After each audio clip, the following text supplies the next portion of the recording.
आपने अपने जीवन में कभी न कभी अमीर और इन्फ्लुएंशियल लोगों की सफलता की कहानियों के बारे में तो जरूर सुना होगा।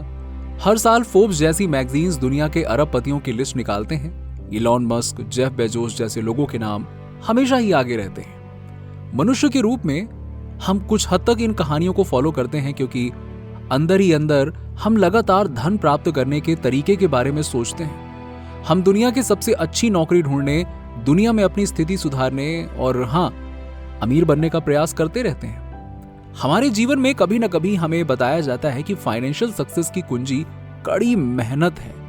फिर भी लोग अपना अधिकांश जीवन बिना कुछ हासिल किए कड़ी मेहनत करने में बिता देते हैं। बट इसके विपरीत जो पहले से ही अमीर हैं वो और अमीर होते चले जाते हैं। तो आखिर ऐसा क्यों होता है? वेल, लॉ ऑफ अट्रैक्शन इस चीज को समझा सकता है कि क्यों कुछ लोग ही सारी की सारी वेल्थ मैनिफेस्ट कर पाते हैं, क्यों बाकी लोग सब कुछ जानने के बावजूद भी, बहुत मेहनत करने के बाद भी उनके हाथ कुछ नहीं लगता।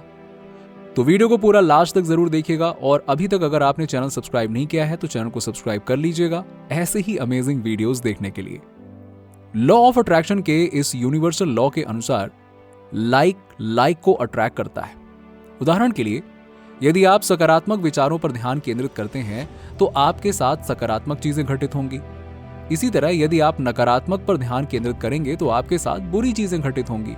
इसका मतलब यह है कि यदि आप वेल्थ एंड अबंडेंस के बारे में सकारात्मक सोचते हैं तो संभावना है कि आप अपने जीवन में उसे आकर्षित करेंगे। इस बात से इनकार नहीं किया जा सकता कि लॉ ऑफ अट्रैक्शन थोड़ी सीक्रेट से भरी हुई चीज लगती है, लेकिन वास्तव में इसमें कुछ भी रहस्य नहीं है। मनोवैज्ञानिक दृष्टिकोण से लॉ ऑफ अट्रैक्शन का हमारी मानसिकता से बहुत गहरा संबंध है, और सबसे जरूरी कि हम अपने आसपास की दुनिया को कैसे देखते हैं और समझते हैं। उदाहरण के लिए, यदि आप मानते हैं कि आपके पास अपने एनवायरनमेंट को इन्फ्लुएंस करने की शक्ति है तो आप हाल में सकारात्मक बदलाव लाने की कोशिश करेंगे।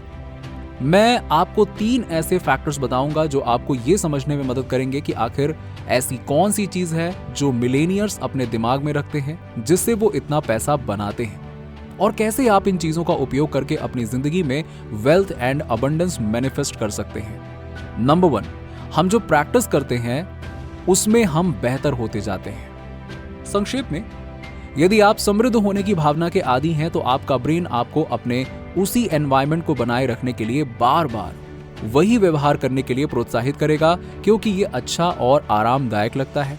आप अमीर बनकर काम करेंगे और अमीर महसूस करेंगे, और उन परिस्थितियों और गतिविधियों को पहचानेंगे जो आपको अमीर बनाएंगी। आपको अमीर बनने की आदत है और आप केवल यही जानेंगे। आपका ब्रेन और कैरेक्टर आपके एनवायरनमेंट को उस पैटर्न में ढालने का प्रयास करेंगे जिसे आप पहचानते हैं और उसमें पनपते हैं।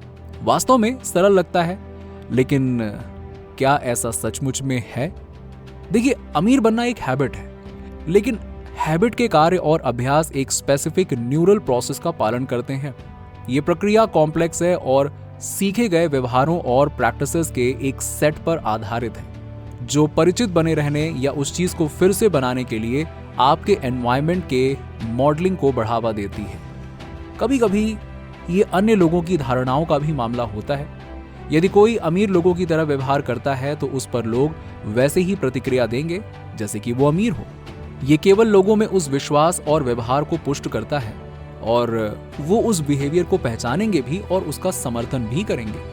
और वो आदतें जो अधिकांश रूप से उस समृद्ध दुनिया में सीखी गई हैं, जहां से वो संबंधित हैं, जहां तक संभव हो उस दुनिया को फिर से बनाएंगी। ये उस चीज को एक ऐसे एनवायरनमेंट में रहकर सुदृढ़ करने में भी मदद करता है जो कॉमन है और परिचित है। Number 2, neural plasticity. आपके ब्रेन में नए रास्ते बनाने की सबसे अद्भुत क्षमता है, और इस क्षमता को न्यूरल प्लास्टिसिटी कहा जाता है। आप इसकी तुलना घास के मैदानों के बीच चलकर बनाए गए रास्तों से कर सकते हैं। आप एक ही रास्ते पर बार बार चलकर एक रास्ता बनाते हैं जब तक कि वो रास्ता परिचित और चलने में आसान ना हो जाए। बट यदि आप एक अलग मार्ग पर चलना चुनते हैं तो रिपीटेशन की उसी प्रक्रिया से आप एक नया और मजबूत मार्ग बनाएंगे। जिस रास्ते से आप हमेशा जाते थे वो अब भी वही है, लेकिन उस तक पहुंचना और भी मुश्किल हो जाता है क्योंकि उस पर नई घास उग गई है। आपके दिमाग में ये सवाल आ रहा होगा कि law of attraction neural plasticity से कैसे संबंधित है।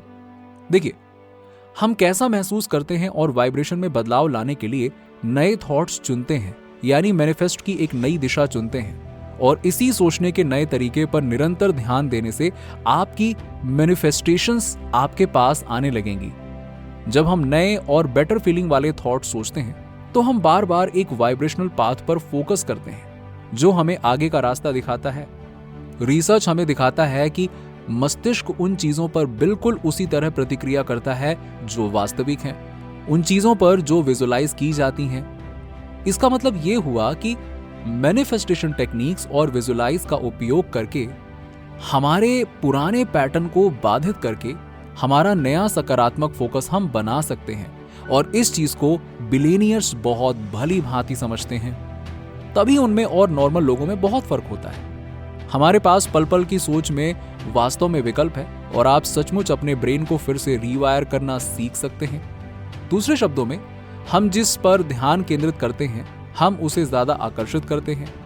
वेल्थ मैनिफेस्टेशन कोई शॉर्टकट नहीं है, ये आपके बिलीफ सिस्टम, आपके एक्शंस, फीलिंग्स और इंटेंशंस का एक अलाइनमेंट है। ये कोई धार्मिक प्रथा नहीं है, लेकिन इसकी तुलना प्रार्थना से की जा सकती है। विजुअल या वर्बल रिपीटिशन के माध्यम से आपका मस्तिष्क नए न्यूरल पाथवेज बनाता है जो आपके इंटेंशंस में सफल होने की आपकी क्षमता को बढ़ाएगा। जितना अधिक आप अपने मन में झांक कर देखते हैं उतना ही अधिक आप वेल्थ मैनिफेस्टेशन में अच्छे होने लगते हैं। यही न्यूरोप्लास्टिसिटी के पीछे का विज्ञान है। रिसर्च से पता चलता है कि हम ना केवल शारीरिक अभ्यासों के माध्यम से बल्कि विजुअलाइजेशन के माध्यम से भी न्यूरल पाथवेज विकसित करते हैं। किसी भी प्रकार के अभ्यास से आपके न्यूरॉन्स बढ़ते हैं। फोकस का अभ्यास आपको अधिक चौकस बनाता है। फॉर एग्जाम्पल, यदि आप वायलिन बजाने का अभ्यास करते हैं तो आप इसमें अधिक निपुण हो जाते हैं। बट यदि आप टाल मटोल करते हैं या किसी नकारात्मक भावना पर ध्यान केंद्रित करते हैं तो आप उन ब्लॉकिंग सर्किट्स को और ज्यादा बड़ा बना रहे होते हैं, जो एक न एक दिन आपकी मैनिफेस्टेशन में बाधा पहुंचाएगा ही पहुंचाएगा। नंबर 3, पुरानी आदतें तोड़ना कठिन होता है। बिलियनियर्स इसे अच्छी तरह जानते हैं। Practice, practice and practice. और अपने आप को ऐसे लोगों से घेर कर रखना जिनकी आदतें समान हो। यही केवल एकमात्र रास्ता है जिससे ऐसी मुश्किलों से पार पाया जा सकता है। सो अपने और अपने एनवायरनमेंट में अच्छा महसूस करने के लिए अपनी आदतें भी वैसी बनाएं। यदि आप किसी आदत को नजरअंदाज करने की कोशिश करते हैं तो आप उसे ब्रेक करने की दिशा में काम नहीं कर पाएंगे और आपकी जानकारी के बिना ही वो आदत और भी बदतर हो सकती है। अपनी आदत के प्रति जागरूक होने से आपको ऐसे कई फैक्टर्स देखने को मिलेंगे जो इसका कारण बनते हैं। जब आपको किसी आदत से छुटकारा पाना हो तो सेल्फ कंट्रोल हमेशा एक बेस्ट टूल होता है। जब आप किसी बुरी आदत से छुटकारा पाने का प्रयास कर रहे हो तो आपको खुद पर और अपनी इच्छा शक्ति पर विश्वास करना होगा। आपको सेल्फ कंट्रोल हासिल करने का प्रयास करना होगा और जानना होगा कि आप ये कर सकते हैं। यदि आप खुद पर विश्वास करते हैं तो अपनी आदत पर काबू पाना बहुत आसान होगा। जिन 3 चीजों का मैंने जिक्र किया है इनको अच्छे से समझिए, इनके ऊपर एक्सपेरिमेंट करिए, फिर देखिए कि कौन सी चीज आपके लिए सबसे ज्यादा काम कर रही है और यकीन मानिए आप बहुत जल्दी अपनी अबंडेंट लाइफ हासिल कर लेंगे। नीचे कमेंट में बताइए कि वीडियो कैसा लगा। अगर आप हमारे चैनल पर नए हैं तो फटाफट ऐसे ही वीडियोस के लिए हमारे चैनल को सब्सक्राइब करके बेल नोटिफिकेशन को ऑन कर दीजिएगा, जिससे आपको ऐसे ही वीडियोस के अपडेट्स मिलते रहें सबसे पहले।